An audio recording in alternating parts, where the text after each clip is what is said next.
প্রিয় ভিউয়ার্স, নামে কিবা হয়, নাম দিয়েই পরিচয়। আসলে নামেই পরিচয়, অর্ধ তৎসম সত্য, অর্ধেকটা তৎসম সত্য। আমরা আগেই বলেছি তৎসম মানে তার সমান, মানে সংস্কৃতের সমান, কিন্তু এটা অর্ধেকটা আছে। এই অর্ধেকটা যখন আমরা বিলুপ্ত হয়ে যায় তখন আমরা তদ্ভবকে পাই। বিলুপ্ত না হওয়া পর্যন্ত আমরা তদ্ভবকে মানে খাঁটির দিকে যেতে পারি না, বিশুদ্ধের দিকে যেতে পারি না। ঠিক আছে, আমরা এটাকে ঝেড়ে ফেলে দিই তো খাঁটির দিকে যাবো। এটাকে না হলে তো আমাদের তো যে অনুকরণ করেছি, আমরা নিজেরা নির্মাণ করে চলি। এখন আমরা এখানে দেখা যাবে অনেকগুলো শব্দ, প্রতিটি লাইনে লাইনে একটা সিঁড়ি পর্যন্ত জ্যোৎস্না থেকে শব্দগুলো। জ্যোৎস্না, রাত্রির, সূর্যি, রোদ্দুর, কেষ্ট, বিষ্টু, স্বামী, পুত্তুর, পিত্তি, পথি, বদ্যি, মন্তর, যজ্ঞী, পেন্নাম, চক্কর, যন্তর, গিন্নি, কুল, ঘেন্না, ছিরি। এই সবটি শব্দ অর্ধতৎসম। মিলাবার জন্য বলেছি অর্ধ ততে এমনি ফিরি, এরা অর্ধ ততে ফিরে। এখন প্রশ্ন হলো জ্যোৎস্না অর্ধ তৎসম কেমন করে হইলো? এইভাবেই শব্দটা ছিল জ্যোতি দ্বারা স্নাত, জ্যোৎস্না, এটা মূল ছিল এরকম জ্যোৎস্না। কিন্তু এই জ্যোৎস্না আমার খাঁটি বাংলায় যায় না, রুশনাই হয়ে গেছে, কিন্তু আমার অর্ধ তৎসমে হয়ে গেছে জ্যোৎস্না। জ্যোৎস্না হতে আমাদের সুবিধা হয়েছে, বেদের মেয়ে জ্যোৎস্না আমার কথা দিয়েছে, গান আছে আমাদের জ্যোৎস্না, আমাদের একদম বাঙালি মেয়ে হয়ে গেছে জ্যোৎস্না নাই। রাত্র, এটা অর্ধ তৎসময় হয়েছে, ভেঙে হয়েছে রাত্রির, বাংলায় হয়েছে রাত। ওই যে বললাম যে খাঁটি বাংলাকে আমি চিনবই, যে আবার খাঁটি বাংলা চিনবো। রাত্র ছিল তৎসম, রাত্রি হলো অর্ধ তৎসম, রাত হইল বাংলা। মানে যে শব্দের উৎপত্তি আছে, ডেরাইভেশন আছে, তারাই হলো তৎসম, অর্ধ তৎসম, তদ্ভব। মানে তৎসম, অর্ধ তৎসম আর তদ্ভব মানেই আসলেই আমাদের মাথায় আসবে যে একটা উৎপত্তি আছে, এর উৎপত্তি স্থল আরো উজানে। আমরা আস্তে আস্তে ওইখান থেকে ভাটির দিকে নেমে নেমে আমরা চাঁদকে পেয়েছি। বিহারের মগধকে যদি ধরি, ওই মগধের অঞ্চল দিকে ঘুরতে ঘুরতে ঘুরতে ঘুরতে যদি আমরা আসি আমাদের পশ্চিমবঙ্গ হয়ে আমার বাংলাদেশ, এইখানে নদীর মধ্যে এঁকে বেঁকে ভাষাগুলো এখানে আসছে একটা ধারা। আর নলে যদি আসাম বঙ্গ কাম্পি বিধুরি, তা পাহাড়ের ডাল বেয়ে বেয়ে বেয়ে আমাদের এই বঙ্গোপসাগর হইয়া ব্রহ্মপুত্রের ডাল বেয়ে বেয়ে আসছে। তাহলে আমরা এই উৎপত্তি খুঁজে বের করতে পারি, তখনই আমরা বুঝতে পারবো যে তদ্ভব অর্ধতৎসম কোনটা। যেমন সূর্যি, সূর্যি মামা, আমরা এটা পড়ে থাকি সূর্যি মামা বলি। সূর্য সংস্কৃতে বা তৎসমে সেটা হয়ে গেছে সূর্যি, বাংলায় খাঁটি বাংলায় বলে সূর্য। রৌদ্র তৎসম শব্দ, তৎসম, এটা ভাঙ্গা হইলো রোদ্দুর অর্ধেকটা, আর বাংলায় হইলো কি রোদ, রোদ উঠেছে, রোদ উঠেছে, রোদ উঠেছে। ভাই কি চমৎকার শব্দ রোদ। হ্যাঁ, আমরা রোদ ভাই। কেষ্ট, আসলে শব্দটা ছিল কৃষ্ণ, এই শব্দটা অর্ধ তৎসম আইসা কৃষ্ণ ঠাকুর হয়ে গেছে কেষ্ট ঠাকুর। বিষ্ণু হিন্দুদের দেবতা, সে উচ্চারণ করছে বিষ্ণু, বিষ্ণু আর উচ্চারণ করতে পারে নাই, ফলে বিষ্ণু। স্বামী, আমার স্বামী যে কিস্তি না দিয়ে মরে গেল, স্বামী হয়ে গেল কি ধ্বনি পরিবর্তন হয়ে অর্ধ তৎসম দেবে স্বামী, শেষ পর্যন্ত যাও। আচ্ছা, পুত্তুর, একেবারে রাজপুত্তুর চেহারা, রাজপুত্তুরের মতো চেহারা, পুত্তুর পুত্র থেকে আসছে, আর খাঁটি বাংলায় বলে পুত, আমরা এটা জানি।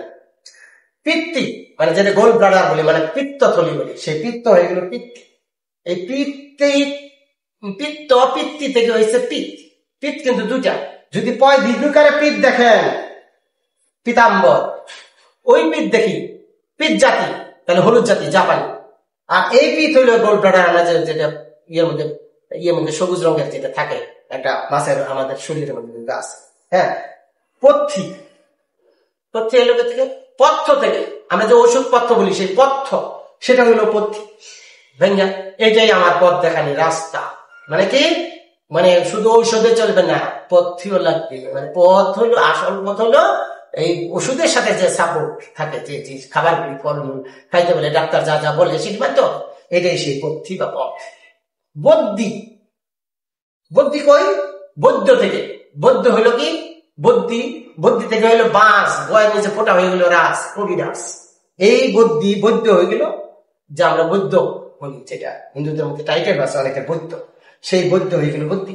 মন্ত্র ভাইয়া হয়ে গেল মন্তর, অন্তর মন্তর। এই মন্তর বাংলায় গেল মাঠ হয়ে যায়, যেন বলে মাইকটা থাকে, মানে মন্ত্র পাইলে যেরকম এরকম মন্ত্র মুগ্ধ হয়ে মেতে থাকা, তাকে বলে মাঠ।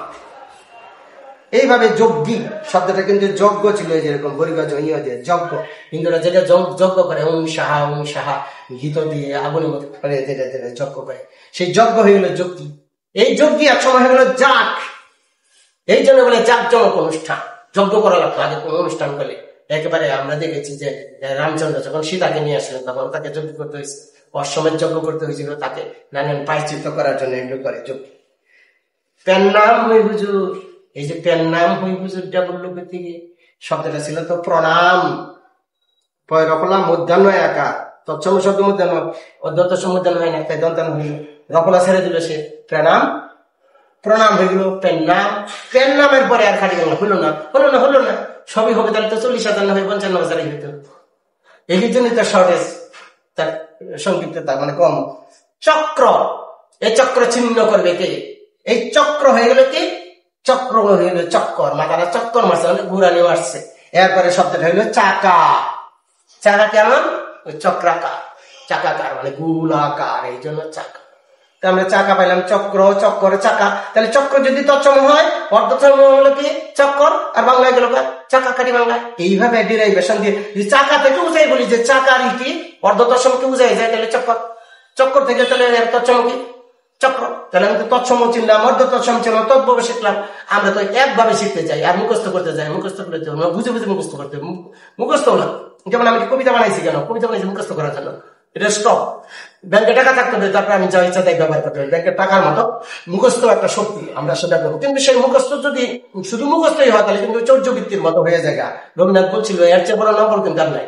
আমরা যেটা বলি নকল করা বিদ্যা, কিন্তু মুখস্থ বিদ্যা মাথার মধ্যে মুখস্থ করে নিতেছি, মানে নকল করে নিতেছি। এই জন্য সৃজনশীল ব্যক্তিরা কিন্তু এই কাজটা করবে না, কম করবে। হ্যাঁ, তারপরে আমরা যন্ত্র কি? যন্ত্র থেকে আসছে। যন্ত্র যখন যন্ত্র হইলো তো অর্ধতৎসম হইলো। কিন্তু বললাম যাতা কলেজে চলে, আমরা বলিগা যদিও যাতা লিখি, কিন্তু আসলে কিন্তু যাতা কল। আপনারা অনেকেই দেখেছেন আগের দিনে যাতা এভাবে ঘুরিয়ে ওইটাই তার যন্ত্র ছিল। কারণ কি? এরকম যন্ত্র সে আবিষ্কার আগে করে নাই। আগে ঢেকির মধ্যে চারটা বা নানান ভাবে এরকম করে দিয়ে হামান দিস্তা দিয়ে ভাঙতে হইতো।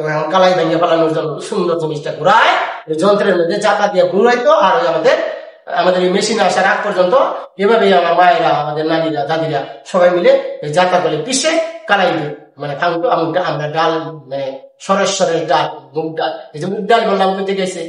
মুগ্ধ, যে ডাল খাই আমরা মোহমুগ্ধ হয়ে যাই, তাই হলো মুগ ডাল। ওই মুগ্ধ থেকে বাংলা কি সুন্দর কাটি মাংস, মুগ ডাল। আচ্ছা, কি সুন্দর। এবার গৃহিণী, এটা সবচেয়ে বেশি আসে শব্দটা গৃহিণী। গৃহিণী রিকার হয় রসিকার, কিন্তু মধ্যাহ্ন দীর্ঘিকার। রি বা র বা শয়ের পরে যদি পবর্গ বা হ থাকে তাহলে দন্তান্ন, আর দন্তান্ন থাকে না, মধ্যাহ্ন হয়ে যায়, যার জন্য গৃহিণী হইল। সেই গৃহিণী কি হইলো? গৃহিণী হইল অর্ধতৎসম হয়ে যায়। এটা এখন খাঁটি হয়ে আসা নাই। তাহলে খাঁটি হলো ঘরণী, আবার বড় হয়ে গেল উচ্চারণে মহাপ্রাণতা এসে এটা দন্তান্ন, ঘরণী, গৃহিণী, গৃহিণী, কর্মী। এই হিন্দুদের যে পুরোহিত, পুরোভাগে যেটাকে মানে যে কোনো অনুষ্ঠানে তাদের প্রারম্ভিক ভাবে ইমাম সাহেব শুরুতে থামলে তার সেই নেতৃত্ব দিব, তাই সে পুরোহিত। সেই পুরোহিত বাংলা হয়ে গেল পুরোহিত, অর্ধতার সময় হলো পুরোহিত। আর কোনো খাঁটি বাংলা নাই। ঘৃণা, এই ঘৃণা শব্দ অর্ধতার সময় হয়ে গেল ঘেন্না। বুঝাই যায় কোনটা ঘেন্না করলাম আর কোনটা ঘৃণা করলাম। ঘৃণা আর ঘেন্নার মধ্যে তফাৎ বোঝা যায়, শব্দের স্ট্যান্ডার্ডে বোঝা যায়। ঘৃণা ওটার মধ্যে মধ্যাহ্ন আছে, রি আছে, এবং মধ্যাহ্ন খালি না, এটা উচ্চারণ, এটা স্ট্যান্ডার্ড মানে উচ্চারণে কঠিন। হ্যাঁ, আমরা বলি না সাধু ভাষা কঠিন আর চলিত ভাষা প্রাঞ্জল, সহজ, সরল। এই যে ঘৃণা, এটা সাধু ভাষা মানে তৎসম শব্দ, সংস্কৃত ভাষার শব্দ। এই যে সিরি বলতে আসি, ঢাকায় যে সিরি ফল খায়, আসলে শ্রীফল না, এটা শ্রীফল। এই ফলটা সুন্দর দেখতে, তাই ছিল শ্রীফল। এই শ্রী রে বানাই ফেলাইলো সিরি। ঠিক আছে, এই শ্রী আর সিরিলে একটা মহাগণ্ডগোল বাজলো কি? আইয়ুব খান নিয়েতে গেছে, ইন্ডিয়াতে গেছে। ইন্ডিয়া যাওয়ার পরে ইন্ডিয়াতে সব সংবাদপত্র তার নামে লিখছে শ্রী আইয়ুব খান।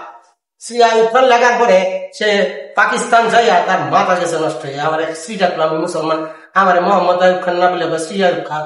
এই ওরা কি লেখে? ওরা শ্রী লেখে।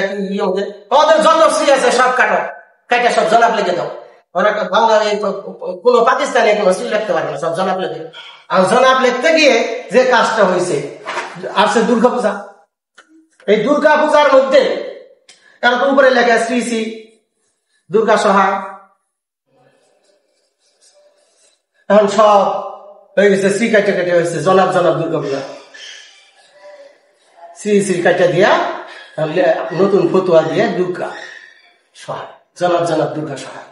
এই ধরনের ঘটনাও কিন্তু আমাদের ঘটতে হয়েছে, ভাষার ক্ষেত্রে এমনকি ঘটে থাকে। এরকম মজার মজার আরো ঘটনা আছে, আমরা পরবর্তীতে এটা শুনব।